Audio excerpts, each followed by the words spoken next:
Ассалому алейкум дӯстон, хуш омадед ба шабакаи мо. Дар навори имрӯза барои шумо тозатарин ва муҳимтарин хабарҳоро аз ҷаҳони ММО омода кардем. Шумо бошад моро бо лайк ва комментариҳои худ дастгирӣ кунед. Мо бошад наворро оғоз мекунем. Дӯстон, бисёри мо шумо ба Русия барои кору фаъолият меоем. Дар ин ҷо мо кор карда ба наздикони худ кӯмак мекунем. Ба падару модар, зану фарзанд пул равон мекунем ва барои ин корро ба осонӣ анҷом додан ба шумо Т-банк кӯмак мекунад. Худи ман зиёда аз 3 сол мешавад ки картаи Т-банкро истифода мебарам ва ҳар моҳ ба ватан бе комиссия пул равон мекунам. Ҳамаи харидҳои худро бо ин кор анҷом медиҳам ва ба шумо дӯстон ва ҳамватанонам тавсия медиҳам. Корди Блек аз Т-банк як корди дебютии мусоид барои кор ва зиндагӣ дар Русия аст. Акнун онро метавонем бо тарҳи нави нотакрори табиати зебои кишварамон фармоиш диҳед. Т-банк ин номи нави Тинькофф банк аст. Беш аз 1 миллион нафар шаҳрвандони Узбекистон, Тоҷикистон ва Қирғизистон ки дар Русия кору зиндагӣ доранд, аллакай муштариёни он шуданд. Ва ҳамаи ин ба он далел аст ки корд бисёр афзалиятҳои муҳим дорад. Имконияти истифодаи бонк ба забони барои шумо мувофиқ. Барномаи Т-банк ба забонҳои қирғизӣ, узбекӣ ва тоҷикӣ кор мекунад. Хадамоти пуштибонӣ бошад ба забонҳои тоҷикӣ ва узбекӣ. Пулро аз Русия бе комиссия интиқол диҳед. Дар маҷмӯъ дар як моҳ метавонед то 5 миллион ба хориҷа интиқол дод. Пули нақдро бе комиссия на танҳо аз банкоматҳои Т-банк, балки аз дигар банкоматҳо низ гиред. Ҳамчунин ин кордро ройгон аз корҳои бонкҳои дигар ё пули нақд пур карда метавонед.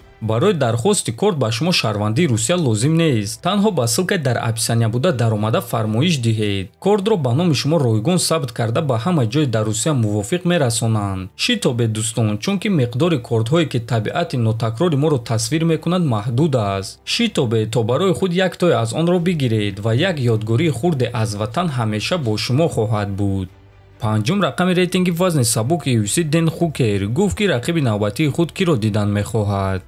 Матчмекерҳои UFC мехоҳанд ки ман зидди Чарлз Оливейра муҳориба гузаронам. Ин муҳорибаи хуб аст, аммо барои ман ҳозир вариантҳо хеле зиёданд. Айни замон ман дар мавқеи хеле хуб қарор дорам ва боз варзиши мо пешгӯиношаванда аст. Барои ҳамин мебинем ки чӣ гап мешавад. Ман тайёрам ки бо ҳамаи онҳо ҷангам, ҳатто бо Арман Царукян. Ман аллакай ба матчмекерҳои UFC Шон Шелби ва Хантер Кембел гуфтам ки бо Арман ҷангидан мехоҳам. Чунки ин аз ҳама роҳи вазнин ба сӯи камарбанд аст. Танҳо ба ин роҳ назар кунед. Ҷайлин Тернер, Матеуш Гамрод, Арман Царукян ва Ислам Махачев. Ба ман Арман писанд нест ва ман ба Хентер гуфтам ки чеҳраи Арман Царукянро шикастан мехоҳам, гуфтааст Хукер. Хотиррасон мекунам ки Дэн Хукер баъди ғалаба дар муҳориба зидди Матеуш Гамрод дар рейтинги вазни сабук аз ҷои 11 6 зина ба боло рафта 5 рақами рейтинг шуд.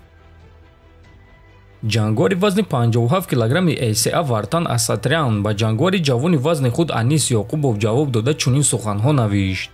Ман шунидам ки ин бачаҳак бисёр гап зада истодааст. Ман корҳои ҷиддитар дорам берун аз варзиш. Баъди 1-2 рӯз ин корҳои худро ҳал мекунам ва баъд ба ӯ машғул мешам, навиштааст Вартан. Ва ин суханҳои Вартанро ташкилоти ЭСА дар саҳифаи худ чоп карданд. Анис бошад дар поёни ин суханҳо чунин суханҳо навишт.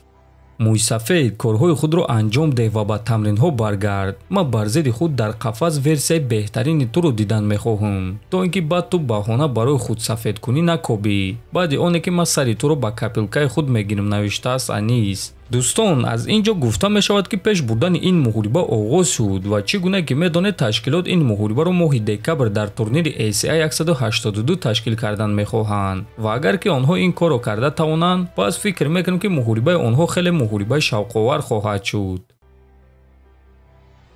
мураббии шон омели Тим Уэлч оиди муҳорибаи шогирдаш зидди ҷангори бебоғ Умар Нурмагомедов фикрашро баён кард.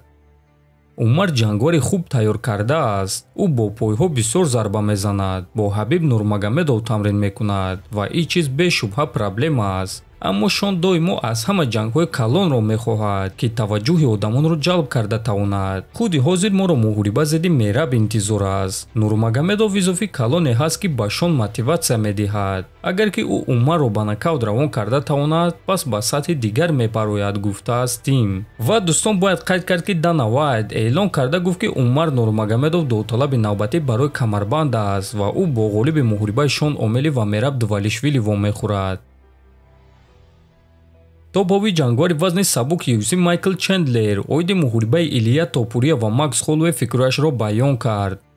ма фикр мекунам ки Макс ғолиб мешавад. Ӯ зидди касе ки наҷангад ҳама ба ғалабаи Макс боварӣ мекунанд. Умедворам ки Макс хуб баромад мекунад ва рақибро шикаст медиҳад. ӯ аз дистансия истода зарбаҳои бисёр мезанад ва ба рақиб зарари калон мерасонад. Лекин бояд гуфт ки рақиби ӯ Илия Топурия низ ҷангвари сахт аст. Аз ҳамин сабаб агар ки Макс Холлоуэй бой диҳад, пас мо бо ӯ метавонем ки барои камарбанди БМФ ҷангем. Фикр мекунам ки ҳама мухорибаи моро дидан мехостанд. Ман зидди Макс Холлоуэй барои камарбанди БМФ гуфтааст Чендлер. Ногуфта намонад ки мухорибаи Макс Холлоуэй зидди Илия Топурия рӯзи 27 октябр дар турнири UFC 308 ба нақша гирифта шудааст.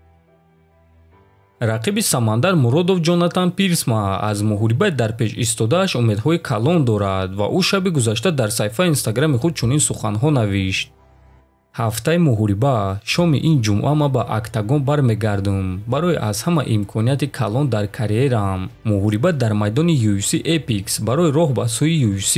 Ташаккур ба ҳама спонсорҳои пешина ва спонсорҳои нави ман ки маро дар ин роҳ дастгирӣ карда истодаед. Бесаброна баромади худро шоми ҷумъа интизорум ва ба ҷаҳон нишон медиҳам ки ма киюм, навиштааст Пирсма. Хотиррасон мекунем ки мухорибаи Самандар Муродов зидди Ҷонатан Пирсма аллакай шаби 23 ба 24 август дар турнири Raw to UFC баргузор мегардад ва ғолиби ин мухориба соҳиби шартнома бо UFC шуда метавонад. Аз ҳамин сабаб мо ин мухорибаро бесаброна интизор хоҳем шуд ва ба Самандар ғалабаи дурахшон ва асос беосеб орзумандем. Дар ҳамин ҷо дӯстон, навори мо ба анҷом мерасад. фикру ақидаҳоятонро нависед, ҳатман дар канали мо обуна шавед. То боздид, хонободу сарбаланд бошед.